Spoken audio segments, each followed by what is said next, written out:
का नारा भी है कि सही लोग, सही सोच और सामूहिक प्रयास। आज हम बीपीएससी री एग्जाम के बारे में बात करने वाले हैं और बात करने वाले हैं कि छात्रों को किस प्रकार बेरहमी से पीटा गया और इतने ठंडे में उनको वाटर कैनन का प्रयोग किया गया। तो आज हमारे पास है तरवार पंचायत के अभी वर्तमान सरपंच है और अभी वर्तमान में जन स्वराज के किसान अध्यक्ष भी हैं, तो उनसे जानेंगे और साथ ही साथ ये बीपीएससी के मेंटर के रूप में भी हैं वर्तमान में। तो इनसे जानेंगे कि किस प्रकार बीपीएससी री एग्जाम के लिए आंदोलन चल रही है और बच्चों को किस प्रकार कठिनाइयों का सामना करना पड़ रहा है। तो ज़रा इसके बारे में बताइए, बीपीएससी री एग्जाम को लेकर कई दिनों से आंदोलन चल रहा है विगत। सबसे पहले तो आपके इस न्यूज़ चैनल को बहुत बहुत धन्यवाद। अभी आप लोगों ने देखा कि बीपीएससी को लेकर के जो सरकार हरकतें कर रही है वो कहीं से लोकतांत्रिक नहीं है।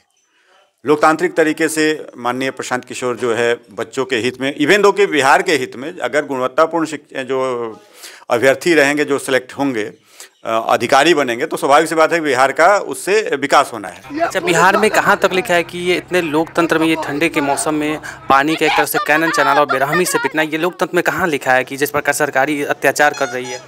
ये लोकतांत्रिक तो सरकार है ही नहीं, तो जो लोकतांत्रिक नहीं है उसको लोकतंत्र का क्या मतलब है? अब बताइए कि वो बच्चे मांग क्या रहे हैं? बच्चे मांग रहे हैं री एग्जाम, जबकि गलती हुई है और गलती को सीधे वो आयोग भी स्वीकार कर रही है और उसके बाद भी री एग्जाम करने में क्या दिक्कत है? इसमें एक चीज़ और देखिए कि पहला विवाद शुरू हुआ नॉर्मलाइजेशन को लेकर के। तो नॉर्मलाइजेशन पर बीपीएससी ने अपना ये कहा कि मैंने तो किसी नोटिफिकेशन में नहीं कहा है, लेकिन ये जो बापू परीक्षा सभागार में जो दोबारा से एग्जामिनेशन हुआ, ये तो नॉर्मलाइजेशन की प्रक्रिया को अप्लाई कर दिया, अपना ये कर दिया। दूसरा एक प्रश्न और आपको बता रहे हैं कि आज तक भारत के किसी लोक सेवा आयोग के द्वारा कभी नहीं सुना होगा कि आयोग जो है कोचिंग संचालकों के साथ एग्जामिनेशन के संदर्भ में बातचीत करे। ये तो अपने आप में अजूबा है। ये तो अजूबा हो जाए, कोचिंग संचालक के साथ इन्वॉल्व कराना, ये तो हमारी लोकतंत्र के लिए बहुत ही खतरा माना जाएगा। ये खतरा ही नहीं, ये सारे के सारे सेटिंग है और ये कहीं ना कहीं बिहार लोक सेवा आयोग के कार्यप्रणाली पर शक की सुई जाती है कि इसमें धांधली हुई है। बीपीएससी में देखा जाए तो 56वीं 59वीं के साथ साथ 68वीं और इस बार 70वीं, माने बीपीएससी ये कैसा हमारा शिक्षा का स्तर इतना नीचे गिर गया है कि और शिक्षा के मामले में हम सबसे अंतिम स्थान पे हैं। तो विगत देखा जाए नीतीश कुमार भी 18 साल से, तेजस्वी यादव से लेकर कई सारे बिहार में रहे, लेकिन बिहार का एक देखा जाए कोई एजुकेशन स्तर में उतना बढ़ोतरी हुआ नहीं। और हमारा जो राज्य है वो जाति में आज भी बटा है और जाति धर्म को देखते हैं। तो ये कब तक रहेगा? आखिर बिहार की सोच कैसे बदलेगी कि एक अच्छा नेता है जैसे वर्तमान में प्रशांत किशोर आए हैं और बच्चों के हित में खड़े हैं, जिस प्रकार से उन्होंने एकदम इतने ठंड के मौसम में दोनों बच्चों के साथ सोए, आंदोलन में भाग लिए। तो प्रशांत किशोर को कैसे देखते हैं आप? प्रशांत किशोर का जो अभी जो वो कार्य कर रहे हैं, जिस तरह से विद्यार्थियों के साथ खड़े हैं, उनको एक एक चीज़ मैं बता रहा हूँ। जब पहला उनका हस्तक्षेप छात्रों के आंदोलन के साथ हुआ तो उसी दिन प्रधान सचिव बिहार सरकार का उन्होंने कॉल किया कि आप आइए, हमसे एक डेलीगेशन आइए, कम से कम बात कीजिए। हालांकि इसके पहले कितने लंबे दिनों से ये लोग आंदोलन पर थे, किसी ने कोई कुछ नहीं बोला। दूसरी बात कि जब ये डेलीगेशन के बाद बच्चों में ही कुछ गुटबाजी हो गई होगी और जिस गुटबाजी का दुष्परिणाम ये है कि वहाँ पे उसके बाद उससे ज़्यादा बहुत ही बेरहमी से जो यहाँ उस समय वहाँ पटना के जो सिटी एसपी है स्वीटी सहरावत और उनके नेतृत्व में जो वाटर कैनन चलाया गया, छात्रों को मारा गया, जो गर्ल्स अभ्यर्थी कैंडिडेट हैं उनको इस तरीके से बेरहमी से मारा गया, जो कहीं भी किसी लोकतांत्रिक और सभ्य समाज का तो कहीं से परिचायक नहीं है। आखिर ये देखा जाए जो लड़कियों को भी जिस प्रकार से पीट रही है, क्या सरकार को ये नहीं दिखती है? आखिर ये 12 दिन से आंदोलन, ये कैसे मुख्यमंत्री हैं जो एक दिन छात्रों से मिलने के लिए उनको टाइम नहीं है? हम कैसे लोकतंत्र बनाते हैं? ये तो छात्रों के साथ बिहार वासियों को भी है कि हम कैसे सीएम को चुनते हैं कि उनके पास 10 मिनट या 1 घंटा का टाइम नहीं है कि छात्रों से मिल सकते हैं। बहुत सारे जो न्यूज़ चैनल है, उन न्यूज़ चैनल के माध्यम से अगर हम कहें तो मुख्यमंत्री जो कार्यालय है, सीएमओ है, वो साठ-गांठ और इस तरह के धंधे में लिप्त लोगों का सरगना बना हुआ है। खैर, अभी हम बात करें कि जो प्रशांत किशोर जो अनशन पे हैं, तो अनशन पर थे, वो उनका एक ही उद्देश्य था कि भाई री एग्जाम करा ली। री एग्जाम कराने में सरकार को क्या दिक्कत थी? होता है भाई, लगभग बापू सभागार में लगभग 12,000 विद्यार्थी, तो 12,000 का यूँ कहें कि किसी भी सेंटर में 500 से अधिक सेंटर स्कूल वाले में नहीं रहते हैं, तो ये तो लगभग 24,000 सेंटर के 24-25 सेंटर के बराबर हो गए। तो वहाँ पे अगर आप कह रहे हो कि एक सेंटर पे क्वेश्चन लीक हुआ है या गड़बड़ी हुई है, जो भी हुआ है, तो यहाँ तो 24 सेंटर के बराबर है ना। और जब 24 सेंटर के बराबर है तो कहीं से ये न्यायोचित नहीं है कि आप इसको री एग्ज़ाम ना कराएं। री एग्ज़ाम जब कराएंगे, अभी मान लीजिए कि अब जो री एग्ज़ाम 4 तारीख को जो री एग्ज़ाम हुआ, उसमें जो प्रश्न आए, उसमें प्रश्न आया कि चंपारण विद्रोह का नेतृत्व किसने किया। अब जो बच्चा पढ़ाई शुरू किया होगा, 5वीं 6ठी तक में चला गया होगा, उसको भी पता है चंपारण सत्याग्रह कब हुआ, कहाँ पे हुआ, कहाँ हुआ और किसके नेतृत्व में हुआ, उसको भी पता है। तो ये आप किस तरह का ऑफिसर SDM और DSP चुनना चाहते हैं? तो अगली बार से पूछेंगे कि आगरा का ताजमहल कहाँ है आगे, उसी में पूछेंगे। इस अनुच्छेद के तहत आपातकाल का घोषणा किया जाता है और उसमें ऑप्शन जो है वो 352 भी है, 354 है, 356, 360 भी है। जबकि तीन तरह के आपातकाल का प्रावधान है और उसमें 52, 56 और 360 के तहत आपातकाल लगता है। आप क्या पूछना चाहते हैं? सबसे मजे की बात, बहुत है तो मतलब क्या कहा जाए कि सवाल है कि 2023 के जनगणना के अनुसार सबसे अधिक साक्षरता वाला राज्य कौन सा है? अब ये बताइए, BPSC किससे क्वेश्चन सेट करवाती है? देखा जाए तो BPSC किससे क्वेश्चन सेट करवाती है? ये कोई ऐसा आदमी जो थोड़ा सा भी पढ़ा लिखा है, जो रोज अखबार पढ़ता है, उसको भी पता है कि 2011 के बाद आज तक जनगणना नहीं हुआ। तो ये 2023 में कौन सा जनगणना ये करवा लिया? अगर 2023 में ही ये कहते तो बिहार सर्वे की बात करते 2023 में। अब जो क्वेश्चन सेट कर रहा है BPSC का, जो क्लास 1 अधिकारी बनेंगे, जो राज्य के पूरे नीति निर्धारण करेंगे और विधि व्यवस्था को चुस्त दुरुस्त करेंगे, अब किस तरह का ये जो अधिकारी ये चयन करना चाहते हैं? क्या ये PCS लेवल का क्वेश्चन बिहार में जिस प्रकार से ये आयोग को ये समझ में नहीं आता है कि किस प्रकार पेपर से बिहार लोक सेवा देखा जाए तो हर माता पिता का सपना होता है कि उनका बेटा DM कमिश्नर बने या ऑफिसर बने।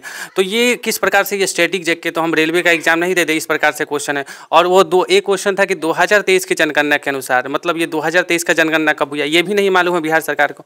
तो हम ऐसे मतलब एक तरीके से सरकार को चुनते हैं, किस प्रकार से चुनते हैं कि क्वेश्चन तक सेट नहीं करने आता है? कैसी सरकार है? पूरी तरह से शिक्षा व्यवस्था को मजाक बना करके रख दिया गया है। और नीतीश कुमार के शासनकाल में जैसे ही उनकी सत्ता आई तो पहला आप लोगों ने देखा कि शिक्षा मित्र जो नियुक्त हुए थे, जिससे शिक्षा की क्या दुर्दशा है। दूसरा बात है कि शिक्षा को तो इन्होंने पूरी तहस नहस कर दिया। ये तय सी बात है कि जब जहाँ भी किसी भी राज्य में गुणवत्तापूर्ण शिक्षा होगी तो स्वाभाविक सी बात है कि वहाँ की जनता जागरूक होगी, और जागरूक जनता होगी तो सवाल करेगी सत्ता से। ये सरकारें नहीं चाहती है कि लोग जागरूक हो, पढ़े लिखे हो, इसलिए ही चाहती है कि पढ़े लिखे लोग न होंगे नहीं, फिर ये खोजेंगे नहीं आखिर। बिल्कुल बिल्कुल। और ये सरकार तो अब किसी भी एंगल से कहीं से भी ये सरकार शासन के लायक है नहीं। सरकार के द्वारा एक रिपोर्ट कार्ड दिया जाता है, 2018 से नीति आयोग के द्वारा हर राज्यों के लिए किया गया है, जिसमें जितने नकारात्मक इंडिकेटर्स हैं, जैसे क्राइम हो गया, बाल श्रम हो गया, पलायन हो गया।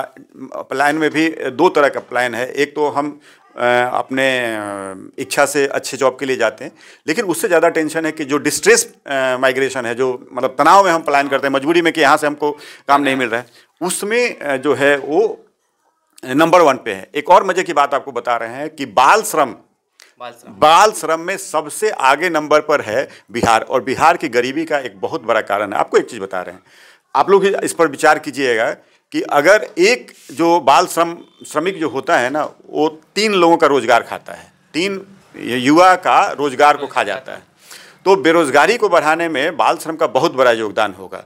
अब इसको कैसे हम कह रहे हैं कि एक बाल श्रमिक आप कहीं भी देख लीजिए, किसी भी एरिया में देख लीजिएगा, वो कम से कम 10 से 12 घंटा काम करता है, कम से कम, और उसको तनख्वाह मिलता है 3 से 4 हज़ार रुपया। अगर वहीं पे अगर कोई यंग और युवा कोई अगर श्रमिक होगा तो वो काम करेगा 8 घंटा, तनख्वाह कम से कम अगर मजदूरी मांगेगा तो 400 रुपया प्रतिदिन के हिसाब से 12,000 रुपया होता है। तो समझ लीजिए कि वो उतने में 3 बाल श्रमिक को रख रहा है, 4 बाल श्रमिक यहाँ पे हो रहा है। तो एक बाल श्रमिक जो है नेक्स्ट 3 आदमी का रोजगार को खा रहा है, जो गरीबी का एक बहुत बड़ा यहाँ पे कारण है। और गरीबी के साथ साथ आर्थिक जो डिस्पैरिटीज़ है, जो खाई है, वो बढ़ रही है। जिस प्रकार से देखा जाए प्रशांत के साथ युवाओं को साथ है, हर युवा क्या है उनको साथ देने के लिए, मतलब उनके प्रति डेडिकेशन छात्रों का इस प्रकार हो गया है कि हाँ प्रशांत किशोर जैसे लोग आएंगे और उनके साथ जैसे पढ़े लिखे लोग हैं, आनंद मिश्रा जी हैं, DIG है, और आप लोग जैसे लोग हैं, इतने पढ़े लिखे लोग, तभी बिहार का कल्याण हो सकता है। और मेरी भी ख्वाहिश है कि सरकारें चेंज होनी चाहिए और युवाओं को आगे आना चाहिए इसमें, और पढ़े लिखे लोग आएंगे तभी विकास होगा। आखिर इस पर कैसे सोचते हैं आप? बिल्कुल आपने सही कहा कि देखिए जहाँ शिक्षित लोग होंगे, एक मैं किसी का इंडोर्स नहीं कर रहा हूँ, मैं एक उदाहरण दे रहा हूँ दिल्ली सरकार का। दिल्ली सरकार ने जो शिक्षा पर काम किया है, और इसमें मैं इसलिए कर रहा हूँ कि मेरी खुद की भांजी जो अगर सरकार प्राइवेट स्कूल में उतना तो नहीं कर सकती, अभी तीन लैंग्वेज और इतने बेहतरीन तरीके से वो बोलती है। जापानीज बेहतर बोलती है, कोरियन बेहतर बोलती है, और फ्रेंच बेहतर बोलती है। तीनों लैंग्वेज बहुत ही एकदम ऐसे बात करती है जैसे लगता है कि ये कोरिया की है। जापानी जब बोलती है तो लगता है कि सी इज जापानीज गर्ल, और फ्रेंच जब बोलती है तो लगता है कि क्या। ये कहाँ से सीखा उन्होंने? सिर्फ दिल्ली सरकार के गवर्नमेंट स्कूल से सीखा। तो उसी को मैं आगे बढ़ा रहा हूँ। प्रशांत किशोर कहते हैं कि हम सत्ता में आने के बाद वर्ल्ड क्लास का हर प्रखंड में 5 साल में 5 विद्यालय बनाएंगे। आप कल्पना कीजिए कि जब हमारे बच्चे वर्ल्ड क्लास लेवल का एजुकेशन गेन करेंगे, उस स्थिति में हमारे देश का क्या, वो जो पीढ़ी आएगी, हमारा देश कहाँ जाएगा। हाँ, देखा जाए प्रशांत के साथ विगत कई दिनों से बच्चों के साथ उतने ठंड में रहे। बिहार का ऐसा कोई भी नेता नहीं हो जो वहाँ गांधी मैदान में आए और सोए। तो ऐसे जो नेता आते हैं बिहार में पढ़े लिखे, उनका स्वागत करना चाहिए, और हम चाहेंगे कि अगली CM यही बने और एक तरीके से बिहार का कल्याण हो सके। जी बिल्कुल सही है आपका। और चूँकि अच्छे लोग अगर आएंगे, उनका नारा भी है कि सही लोग, सही सोच और सामूहिक प्रयास। और अगर सही लोग होंगे, सही सोच होगा और सामूहिक प्रयास होगा, तो स्वाभाविक सी बात है कि बिहार जो अभी सारे इंडिकेटर्स पर पिछले पावदान पे है, आने वाले समय में हर अच्छे इंडिकेटर्स पर अगले पावदान पर होगा।